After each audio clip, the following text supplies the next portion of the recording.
ឈប់ដើររស់ស្នេហ៍ដែលដូចជាខ្យល់ដែលបក់មកហើយក៏ហួសទៅបាត់ចង់បានស្មើបងឯកដែលរឹងមាំមនុស្សម្នាក់ដែលហ៊ានដើរក្បែរគ្នាមិនមែនគ្រាន់តែរឿងផ្អែមល្ហែមតែជាការលះបង់ដើម្បីគ្នាដើម្បីយើងទាំងពីរសងផ្ទាំងមួយនៅក្នុងបេះដូងអ្នកកន្លែងដែលមានសុវត្ថិភាពបំផុតទោះបីជាឈឺឬមានទុក្ខលំបាកខ្ញុំនឹងនៅទីនេះជ្រើសរើសអ្នករាល់ថ្ងៃរហូតទៅពេលមេឃមានភ្លៀងធ្លាក់មកខ្លាំងយើងនឹងកាន់ដៃគ្នាឲ្យកាន់តែណែនព្យាបាលស្នាមរបួសក្នុងចិត្តកន្លងរៀនយល់ពីគ្នាដោយមិនធុញទ្រាន់មិនមែនគ្រាន់តែរឿងផ្អែមល្ហែមតែជាការលះបង់ដើម្បីគ្នា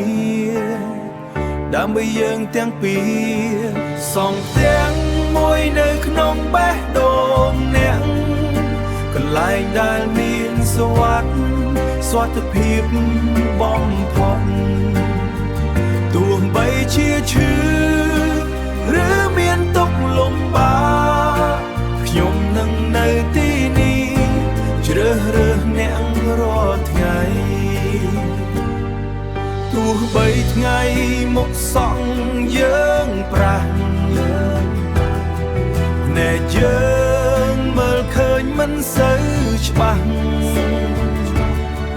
តែបេះដូងយើងនៅតែស្គាល់គ្នាសេចក្តីស្រឡាញ់តែមិនចេះប្រែប្រួលសងទាំងមួយនៅក្នុងបេះដូងអ្នកកន្លែងដែលមានសុវត្ថិភាពបំផុតទោះបីជាឈឺឬមានទុក្ខលំបាកខ្ញុំនឹងនៅទីនេះ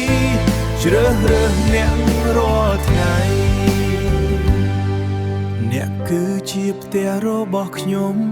ផ្ទះរបស់ខ្ញុំ